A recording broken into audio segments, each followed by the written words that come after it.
اعوذ باللہ من الشیطان الرجیم بسم اللہ الرحمن الرحیم۔ سورہ مائدہ آیت نمبر 13۔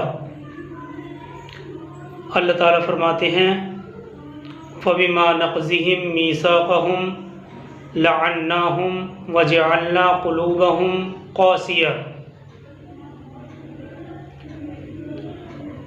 فَبِمَا نَقْضِهِمْ مِيثَاقَهُمْ لَعَنَّاهُمْ وَجَعَلْنَا قُلُوبَهُمْ قَاسِيَةً، چنانچہ ان کے اپنے اس عہد کو توڑنے کی وجہ سے ہم نے ان پر لعنت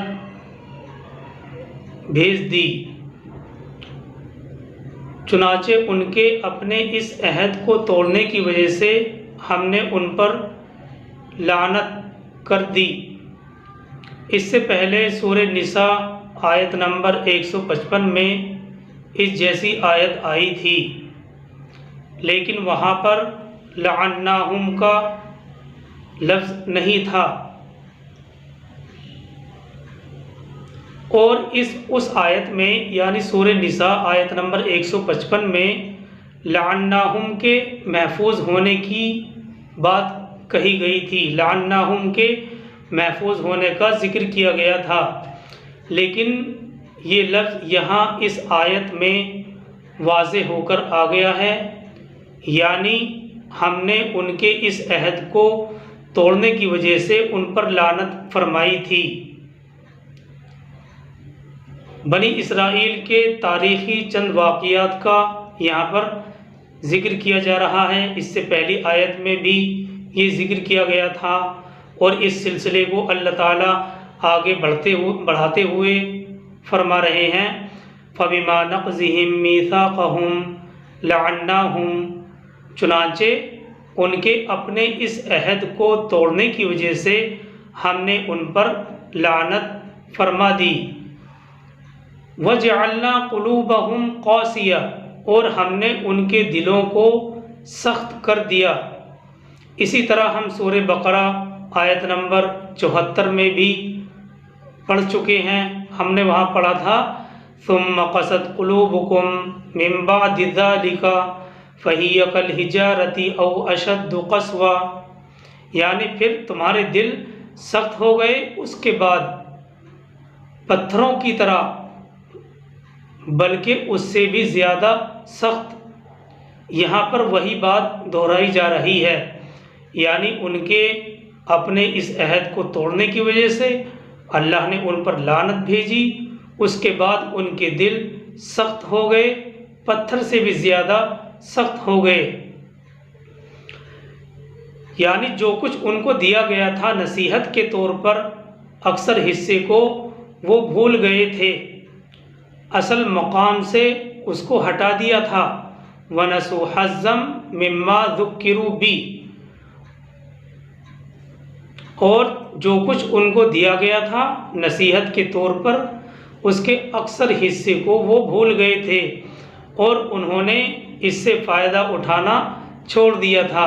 آگے اللہ تعالیٰ فرماتے ہیں وَلَا تَزَالُ تَطَّلِعُ عَلَى خَائِنَةٍ مِّنْهُمْ، اور اے نبی صلی اللہ علیہ وسلم آپ ہمیشہ ان کی طرف سے خیانت کی خبریں سنتے رہیں گے، یعنی بنی اسرائیل کی طرف سے اے نبی صلی اللہ علیہ وسلم آپ ان کی طرف سے خیانت کی خبریں سنتے رہیں گے۔ آیت کے اس ٹکڑے کا مطلب یہ ہے کہ رسول اللہ صلی اللہ علیہ وسلم جیسے ہی مدینہ طیبہ پہنچے تھے تو آپ نے اس نئی جگہ پر اپنی پوزیشن مضبوط کرنے کے لیے پہلے 6 مہینوں میں جو کام کیے تھے ان میں سے ایک یہ بھی تھا کہ آپ نے یہود کے 3 قبیلوں سے مدینے کی حفاظت کے لیے معاہدے کر لیے تھے، یعنی اگر مدینے پر کسی طرف سے حملہ ہوگا تو تینوں مل کر اس کی حفاظت کریں گے، لیکن بعد میں ان میں سے ہر قبیلے نے ایک ایک کر کے غداری کی۔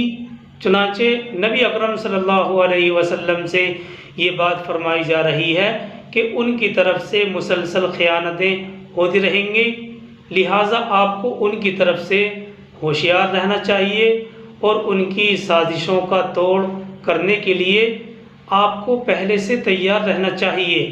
الا قلیلا منہم، سوائے ان میں سے چند لوگوں کے، ان میں بہت تھوڑے لوگ اس سے الگ ہیں، اس سے مستثنیٰ ہیں۔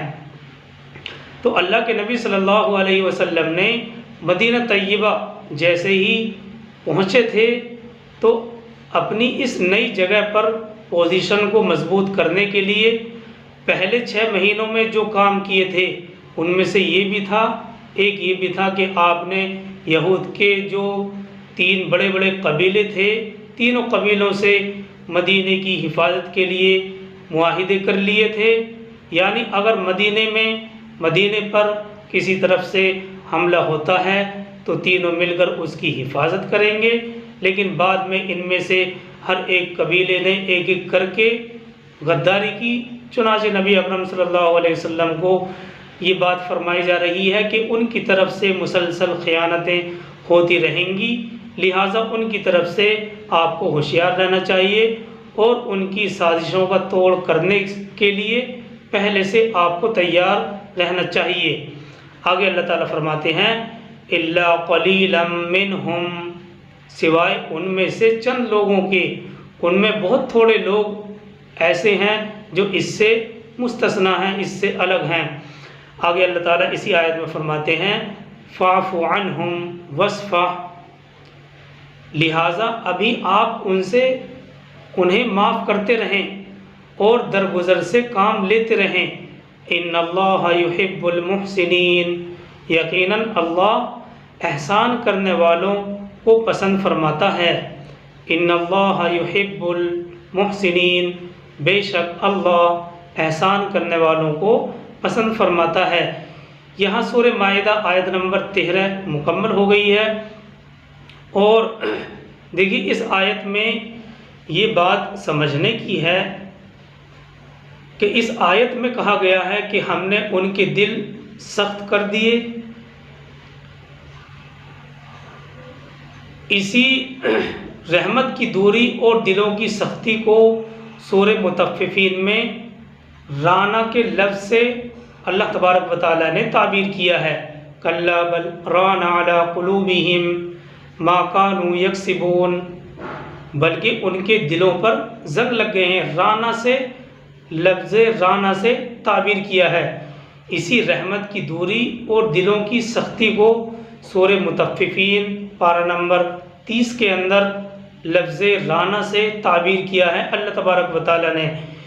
مطلب یہ ہے کہ قرآنی آیات اور کھلی نشانیوں سے انکار کرنے کی وجہ سے ان کے دلوں پر ان کے گناہوں کی وجہ سے زنگ بیٹھ گیا، زنگ لگ گیا۔ گناہوں کا اثر انسان کے دل پر پڑتا ہے، جو بھی انسان گناہ کرتا ہے اس کا اثر دل پر پڑتا ہے، اور کیونکہ دل کا تعلق انسان کے تمام بدن سے ہوتا ہے اس لیے کہا جاتا ہے کہ اگر دل ٹھیک ہے تو تمام بدن ٹھیک ہے۔ حدیث میں بھی یہ باتیں آئی ہیں کہ اگر سارا جسم ٹھیک ہے، اگر دل ٹھیک ہے تو سارا بدن ٹھیک ہے، اور اگر دل ٹھیک نہیں ہے تو سارا بدن ٹھیک نہیں ہے۔ تو گناہوں کا اثر انسان کے دل پر پڑتا ہے، اور دل کا تعلق انسان کے تمام بدن سے ہوتا ہے، اس لیے کہا جاتا ہے کہ اگر بدن ٹھیک ہے، اگر دل ٹھیک ہے تو تمام بدن ٹھیک ہے۔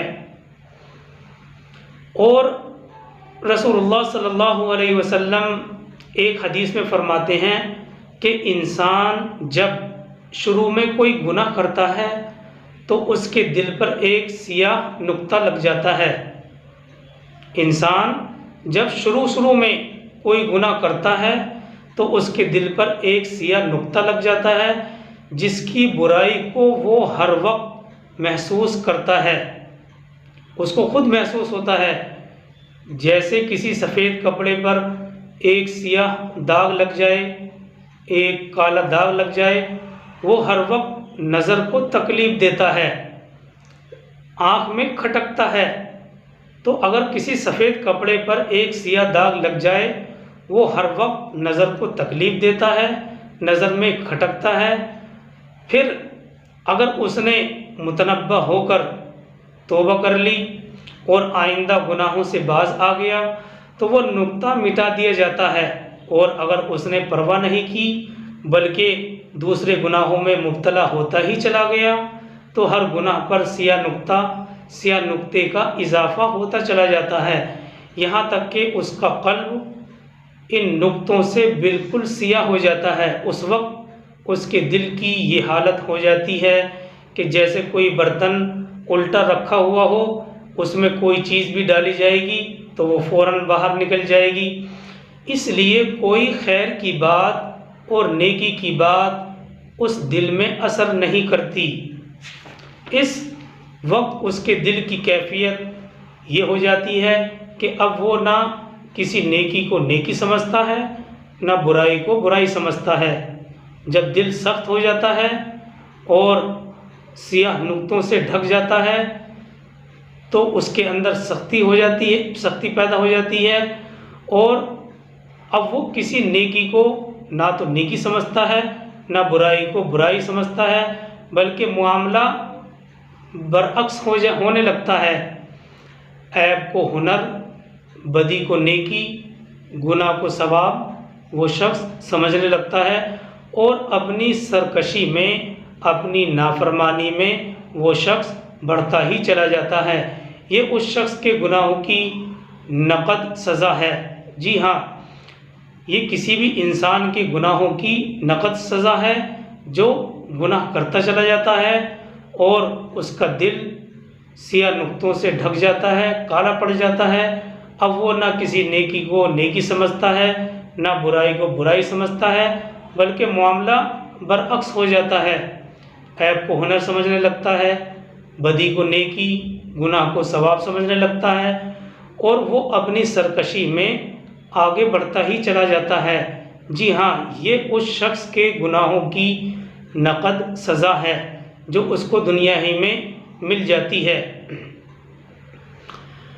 اور اسی سلسلے میں بعض فقہا یہ بھی عرض کرتے ہیں کہ نیکی کا ایک نقد بدلہ یہ بھی ہے کہ نیکی کرنے کے بعد اس کو دوسری نیکی کرنے کی توفیق ملتی ہے۔ جی ہاں، نیکی کرنے کا ایک نقد بدلہ یہ بھی ہے کہ نیکی کرنے کی وجہ سے اس کو دوسری نیکی کرنے کی توفیق ملتی ہے، دوسری نیکی کرنے کا موقع ملتا ہے۔ اسی طرح گناہوں کی نقد سزا یہ بھی ہے کہ ایک گناہ کے بعد اس کا دل دوسرے گناہ کی طرف مائل ہونے لگتا ہے۔ اس سے معلوم ہوتا ہے کہ اللہ تعالیٰ نے اطاعت اور معاصی میں، اطاعت یعنی فرمانبرداری اور معاصی یعنی گناہ میں تجاذب رکھا ہے۔ تجاذب یعنی کشش رکھی ہے، ایک دوسرے کو اپنی طرف کھینچنے کا عمل رکھا ہے۔ ایک نیکی دوسری نیکی کو دعوت دیتی ہے، اور ایک برائی دوسری برائی کو اور دوسرے گناہ کو ساتھ لیتی ہے۔ نیکی کیا ہے، برائی کیا ہے؟ نیکی کے سلسلے میں فقہا نے بہت سے اقوال نقل کیے ہیں، ان میں سب سے بہتر اور سب سے عمدہ یہ ہے کہ نیکی وہ ہوتی ہے جس کے کرنے سے دل میں خوشی محسوس ہو۔ جی ہاں، نیکی ہر وہ کام ہے جس کے کرنے سے دل میں خوشی محسوس ہو، اور برائی وہ ہے جو دل میں کھٹکے، جس کے کرنے سے دل رنجیدہ اور تکلیف میں مبتلا ہو۔ دیکھیے، یہ صفت رکھی ہے اللہ تعالیٰ نے نیکی میں اور برائی میں۔ نیکی کرنے سے انسان کا دل خوش ہوتا ہے، دل کے اندر خوشی محسوس ہوتی ہے، اور برائی اس کے دل میں کھٹکتی ہے۔ اس آیت کے آخری الفاظ ان جملوں پر ختم ہوتے ہیں۔ اللہ تعالیٰ فرماتے ہیں ان اللہ یحب المحسنین، یعنی آپ ان کو معاف کریں اور ان کی بد عملی سے درگزر کریں، کیونکہ اللہ تعالیٰ احسان کرنے والوں کو پسند کرتا ہے۔ اصل میں دیکھیے، احسان اس کے بارے میں کئی بار آ چکا ہے، یہاں صرف اتنا یاد رکھنا ہے کہ احسان کہتے ہیں بھلائی کرنا۔ بھلائی کرنا ایک ایسی صفت ہے جو ہر نیکی کے کام کو گھیرے ہوئے ہے، اور اس لیے اس کی صورتیں بھی اتنی بے شمار ہیں کہ ان کو الگ الگ بیان نہیں کیا جا سکتا، لیکن ان تمام صورتوں کی ایک عام شکل بنتی ہے کہ دوسرے کے ساتھ ایسا نیک سلوک کرنا، ایسا نیک برتاؤ کرنا جس سے اس کا دل خوش ہو اور اس کو آرام پہنچے، احسان کہلاتا ہے۔ احسان کہتے ہیں بھلائی کرنا، یہ ایک ایسی صفت ہے جو ہر نیکی کے کام کو گھیرے ہوئے ہے، اور اس لیے اس کی صورتوں میں اتنی بے شمار صورتیں ہیں کہ ان کو الگ الگ بیان نہیں کیا جا سکتا، لیکن ان تمام صورتوں کی ایک عام شکل یہ بنتی ہے کہ دوسروں کے ساتھ ایسا نیک سلوک کرنا، دوسروں کے ساتھ ایسا نیک برتاؤ کرنا جس سے اس کا دل خوش ہو، اس کو آرام پہنچے، یہ احسان کہلاتا ہے۔ احسان اللہ کی خاص صفت ہے۔ اللہ سبحانہ و تعالیٰ سے بڑھ کر کون محسن ہو سکتا ہے، کون احسان کرنے والا ہو سکتا ہے؟ عرش سے لے کر فرش تک جو کچھ ہے وہ اسی کے احسانوں کی جلوہ نمائی ہے۔ عرش سے لے کر فرش تک جو کچھ ہے وہ اسی کے احسانوں کی جلوہ نمائی ہے۔ سورہ ابراہیم آیت نمبر 34 میں اللہ تعالیٰ فرماتے ہیں وَإِن تَعُدُّوا نِعْمَةَ اللَّهِ لَا تُحْصُوهَا إِنَّ الْإِنسَانَ لَظَلُومٌ کفار، اور اگر اللہ کے احسان کو گنو تو ان کو پورا نہ گن سکو گے، بے شک انسان بے انصاف اور ناشکرا ہے۔ وَإِن تَعُدُّوا نِعْمَةَ اللَّهِ لَا تُحْصُوهَا، سورہ ابراہیم آیت نمبر 34 ہے۔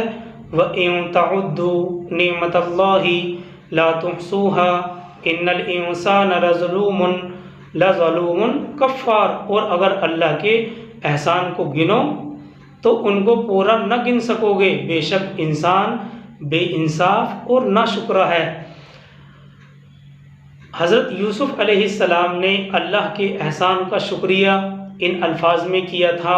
سورہ یوسف آیت نمبر 100 میں ہے، اللہ تعالیٰ فرماتے ہیں وَقَدْ أَحْسَنَ بِي إِذْ أَخْرَجَنِي مِنَ السِّجْنِ وَجَاءَ بِكُم مِّنَ الْبَدْوِ مِن بَعْدِ أَن نَّزَغَ الشَّيْطَانُ بَيْنِي وَبَيْنَ إِخْوَتِي إِنَّ رَبِّي لَطِيفٌ لِّمَا يَشَاءُ۔